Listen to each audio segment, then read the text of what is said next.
Before we get started with the Sales Integrity Podcast, if you haven't already signed up for our free video email course titled 7 Steps to Master the Game of Complex Technical Selling, then you'll want to do so right away. If you're listening on your phone, then simply text the word SI course to the number 44222 or visit mastercomplexsales.com. Again, text the word SI as in sales integrity, so SI course, which is all one word with no spacing at all, to the number 44222 or visit mastercomplexsales.com. Now let's get started with the podcast.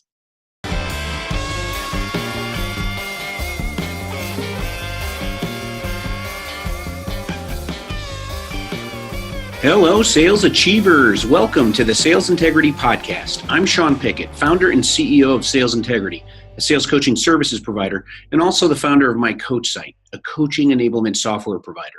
This podcast is all about helping sales professionals, leaders, and organizations with a complex technical B2B sale to increase sales and earn more money, period. Today's theme, Finisher Friday.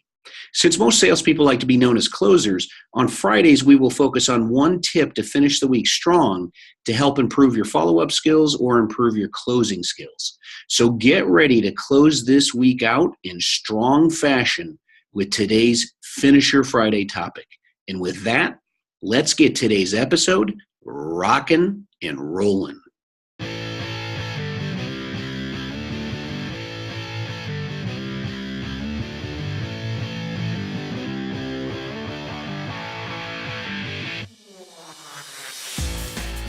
Hello, sales achievers. Welcome to Finisher Friday. If you listened to yesterday's Throwback Thursday podcast episode, you learned a lesson from Zig Ziglar on trust in selling. To quickly summarize, I correlated the lessons learned from Zig's book, Ziglar on Selling, published back in 1991, and discussed how that concept of trust in selling is still as applicable today as it was back then. I also discussed how you could use modern technology combined with social selling techniques to establish credibility, which leads to trust. So if you haven't listened to yesterday's episode, then make sure you go back and do so. Today's topic, follow up and follow through. Two crucial skills of top sales achievers. One great way to establish credibility with your prospects in order to develop trusting relationships with them is to demonstrate the skills of follow up and follow through. Now, you may be thinking to yourself, wait a minute, Sean, isn't follow up and follow through the same thing? The answer to that question, not exactly. However, they are cut from the same cloth and absolutely depend on one another. How so, you might ask? First, let's review the definition of each concept. The definition of follow up is this: a continuation or repetition of something that has already been started or done in particular.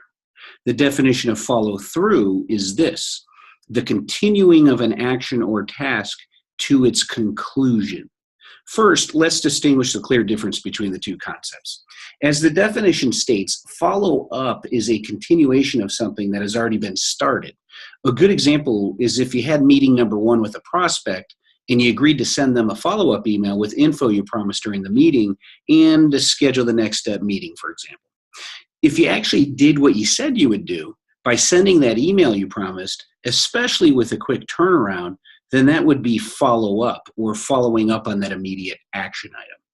In contrast, the definition of follow through states that it is the continuing of an action or task to its conclusion. The key word here is conclusion. A good example of this is continuing to follow up at each stage of the sales cycle to move the process forward all the way until the process is completed and you close the sale. So as you can see, follow up is a necessary component of the overall follow through aspect of selling. Simply put, follow up is taking immediate action on the very next step you agreed to or promised, period. While follow through is the sum total of all your follow-ups to reach a successful conclusion of the desired outcome stated at the beginning of the process. In essence, since a sales cycle has already been started, you must follow up on each next step to make sure the process is moving forward towards its conclusion. And when the sales cycle is concluded, that would mean that you have followed through on all of your promises in the entirety of the sales cycle. So at this point, you might be thinking, well, duh, who wouldn't follow up and follow through on their promises and next steps within a sales cycle if they are truly a sales professional, right? After all, that is our job. The answer, the majority of sales professionals don't follow up and follow through. Shocking, I know, because yes, you are right. That is their job. However, a recent study conducted by Microsoft shows that most sales professionals, and I did say that correctly, most sales professionals are falling down on the job as it relates to both follow up and follow through. Let me grab this study here real quick, and let's just take a quick look at some of it. So this is a study Microsoft conducted, and what they found is that after contact number 1, 50%, 50% of all salespeople have given up. So this means if you're competing, let's say, with 10 other sales professionals for the same piece of business, which we know in the B2B tech sales space, it's very, very competitive. So there's a ton of competitors out there. So lots of people are calling on and emailing and using social selling, whatever the techniques to reach out and connect and establish a contact point with these prospects. 50% of them give up. 50% of your competitive peers give up after contact number 1. So that means out of 10, if you continue on and follow up, to the next step, you're going to be 1 of 5 left, right? So the study goes on. After contact number 2, 65% of salespeople have given up. 65%. So that's just amazing. It goes from 50 to 65. After contact number 3, 79% of salespeople have given up. So basically 8 out of 10 have given up. You're going to be 1 of 2 left that's competing for that business after 3 touch points, three contacts there. And then after contact number 4, 89% of salespeople have given up. So roughly 9 out of 10. So if you continue on to just touch point number 4, contact number 4, and you continue to follow up on each of those action items or next steps, or even as it relates to reaching out to new prospects, maybe you send an email, maybe you left a voicemail, maybe you reached out and sent an in-mail, and you got 3 touch points there, and they still haven't reached back out to you, and you try back again, and you reach them, you try on a 4th contact, and you reach back out to them. 90% of your peers roughly have given up at that point, according to this study. So you could start harvesting some low-hanging fruit there. That's ripe for the picking if you just connect with these folks, or just do what you say you'll do within a sales cycle if you've already established the actual connection point with them. So just keep that in mind. That's just an amazing study. It really opens your eyes up as a sales professional, just knowing that if you're persistent enough and follow up, then you're going to exhibit the skill of follow through if you just continue all the way through that process.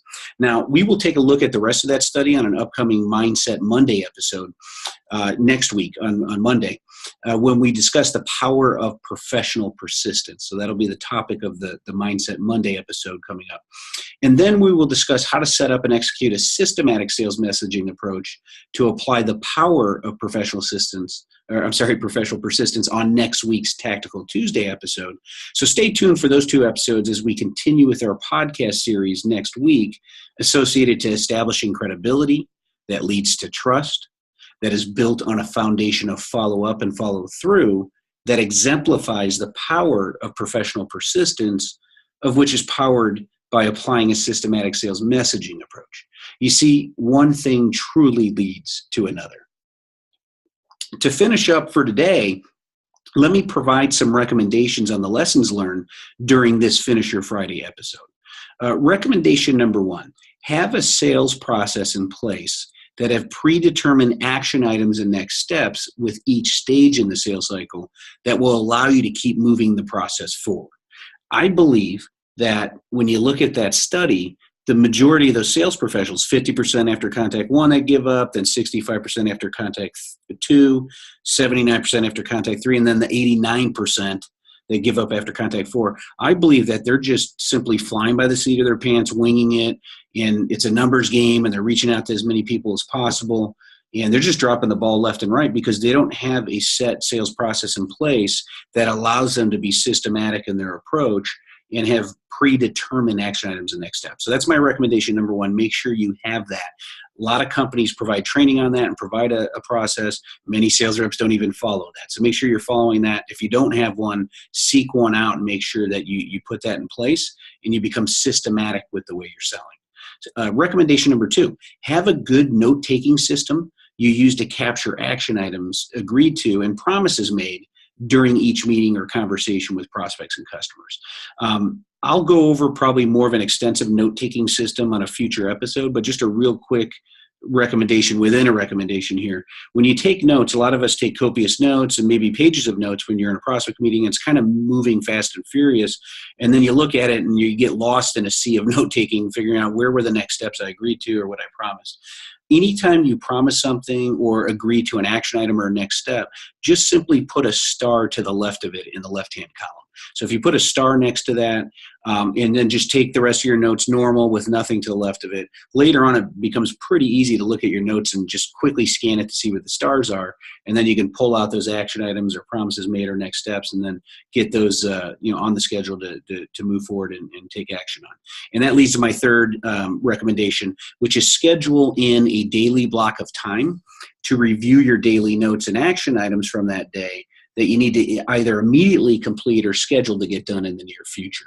So make sure you're scheduling in a block of time just to review your notes, just to review how the day went and what you agreed to. And then if you use that note-taking system or apply that process I talked about, it's easy to quickly grab those stars, those starred items, which are action items or next steps, and get them into your calendar as a block of time to get done.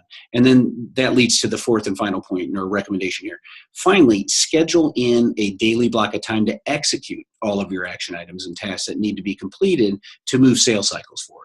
Yes, this is a completely separate block of time than the one I just described. One block of time is to capture your thoughts and convert the action items from your notes identified there onto the calendar. And then the other block of time is to actually execute on the action items associated to the follow-up. Okay, so there's two steps there, 1-2 punch. So if you do these two things, then follow through will be a natural skill set you're going to apply an autopilot without even thinking about it on a daily basis. Okay, that will do it for today's episode. I hope this got your wheels spinning and causes you to step up your sales game as it relates to the two crucial skills of follow up and follow through. Now let's finish up today's episode with some quick reminders.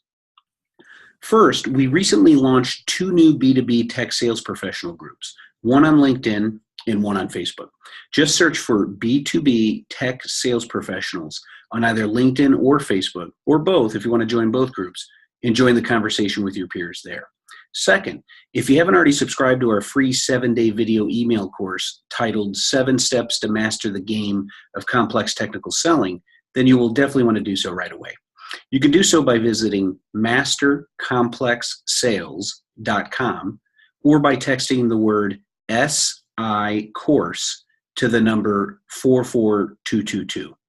Again, visit mastercomplexsales.com or text the word SI as in sales integrity. So SI course, all one word with no spacing. If you put a space between SI and course, you'll get an error message back. So make sure it's all one word, SI course, and text that to the number 44222.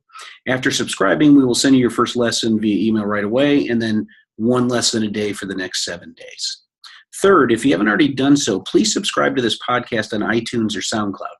Just search for the Sales Integrity Podcast with Sean Pickett, and it should pop up and allow you to subscribe on one of those 2 channels. After you subscribe, please provide a quick 5-star rating and a 1 to 2 sentence review to help others find the show.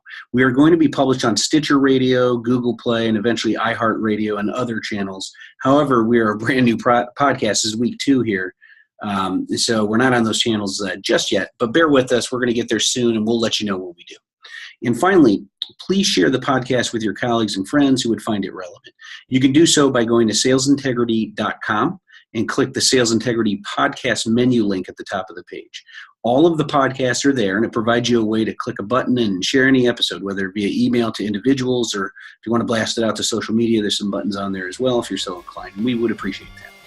So that will do it for today's episode. Now go out there in the sales world today and help your prospects and customers buy what they want what they need and what benefits them. And most importantly, go out there and make it a great day.